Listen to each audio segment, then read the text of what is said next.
এই যে গত 16 বছর গুম হয়েছে, খুন হয়েছে, বিচার বহির্ভূত হত্যাকাণ্ড হয়েছে, একটা কথা এই কমিশন বলতে পারেনি। কারণ এই কমিশনগুলো সম্পূর্ণভাবে নির্বাহী বিভাগের একজন ব্যক্তির এবং একটা দলের আজ্ঞাবহে পরিণত হয়েছিল। আর প্রধানমন্ত্রী যে এইভাবে ক্ষমতা চর্চা করতো সেটা অন্যায্য এবং অগণতান্ত্রিক। আলোচনার কথা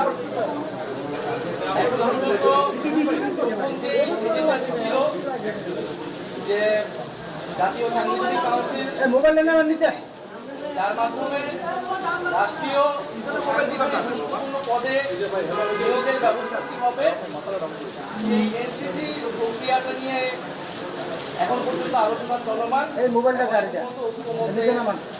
আসেনি আমাদের হাউস। এখানে আমরা যেই জায়গাটি আলোচনা করছি, আমরা জাতীয় নাগরিক পার্টির পক্ষ থেকে এনসিসিকে সমর্থন জানিয়েছি যখন থেকে আলোচনাটি শুরু হয়েছে।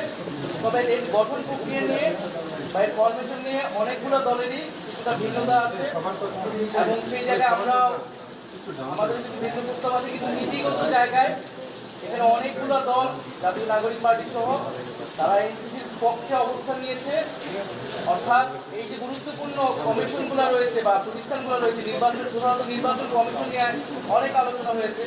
কারণ বিগত সময় আমাদের অভিজ্ঞতা আমরা জানি এই নির্বাচন কমিশন বা এই ধরনের গুরুত্বপূর্ণ প্রতিষ্ঠানকে কিভাবে দলীয়করণ করা হয়েছে তার নিয়োগের মাধ্যমে।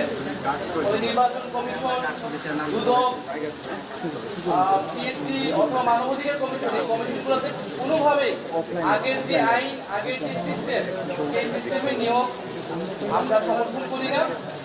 ঐক্যমত্য কমিশনের পক্ষ থেকে একটা প্রস্তাবনা রয়েছে। আমরা বলেছি যারা বিরোধিতা করছেন তাদের কাছে যদি এর বিকল্প প্রস্তাবনা থাকে যে আমাদের কনসার্নটাকে অ্যাড্রেস করতে হবে, যে এই কমিশনগুলো যাতে নিউট্রাল থাকে, দলীয়করণ না হয় এবং রাষ্ট্রের সবার আস্থা যাতে এই প্রতিষ্ঠানগুলোর উপর থাকে, যারা নিয়োগ করছে তাদের উপরে থাকে, সেই বিষয়টা যাতে নিশ্চিত করা হয়। সেই আলোচনা এখনো চলমান এবং আমরা আশা করি যে সবাই আমাদের যে জুলাই গণ অভ্যুত্থান এবং আমাদের যে গণতান্ত্রিক রাষ্ট্রের আকাঙ্ক্ষা, সেই আকাঙ্ক্ষার প্রতি শ্রদ্ধাশীল থেকে আমাদের ভবিষ্যৎ বাংলাদেশ নতুন প্রজন্মের প্রতি সবাই চিন্তা করে আমরা যার যার দলীয় অবস্থানের বাইরে এসেও আমরা জাতির সাথে একটা ঐক্যমত অবস্থায় পৌঁছাবো। আর বাকি দুটো এই জন্য নিয়ে এখনো আলোচনা আসেনি, সেই বিষয়ে আমরা বলতে পারছি।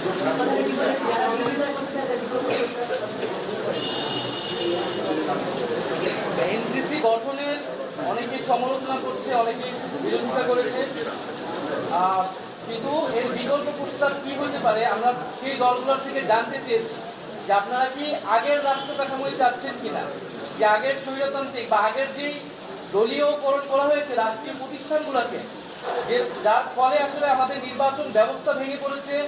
আমাদের দুর্নীতি দমন কমিশন সেটা শুধু বিরোধী দল বা বিরোধী নেতাদের দমন করার একটা কমিশনে পরিণত হয়েছিল। আমাদের মানবাধিকার কমিশন থাকা সত্ত্বেও এই যে গত 16 বছর গুম হয়েছে, খুন হয়েছে, বিচার বহির্ভূত হত্যাকাণ্ড হয়েছে, একটা কথা এই কমিশন বলতে পারেনি। কারণ এই কমিশনগুলো সম্পূর্ণভাবে নির্বাহী বিভাগের একজন ব্যক্তির এবং একটা দলের আজ্ঞাবহে পরিণত হয়েছিল। তাহলে এই ব্যবস্থা তো আমরা চাই না। আর আরেকটা বিষয় যারা বিরোধিতা করেছে তারা বলার চেষ্টা করেছেন যে এটা এক্সিকিউটিভ বিভাগকে বা প্রধানমন্ত্রীর ক্ষমতাকে অনেক খর্ব করে কিনা, প্যারালাল কোনো অথরিটি করে কিনা। আমরা এটা পরিষ্কারভাবে বলেছি, আর অনেকগুলো দল বলেছে যে এটি ভাবার কোনো কারণ নেই। কারণ এটা এক্সিকিউটিভের দায়িত্বই না যে এই কমিশনগুলোতে কারা নিয়োগপ্রাপ্ত হবে, বরং এই এক্সিকিউটিভের যার প্রধান বা প্রধানমন্ত্রী যে এইভাবে ক্ষমতা চর্চা করতো সেটা অন্যায্য এবং অগণতান্ত্রিক।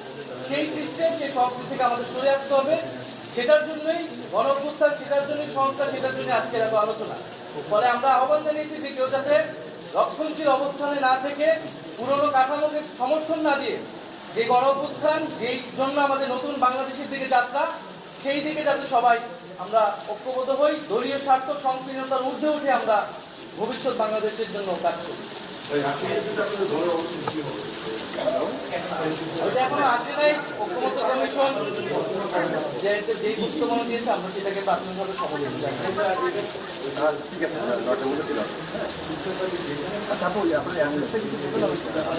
এনসিসির ব্যাপারে আমরা যখন কমিশনের সাথে আলোচনায় গিয়েছিলাম, আমরা বলেছিলাম যে সশস্ত্র বাহিনীর প্রধান এবং অ্যাটর্নি জেনারেল এই দুইটা বিষয় এনসিসির আওতায় থাকা উচিত না, এটা সরকারের এখতিয়ারি থাকা উচিত, একটি আগে সিস্টেমে ছিল।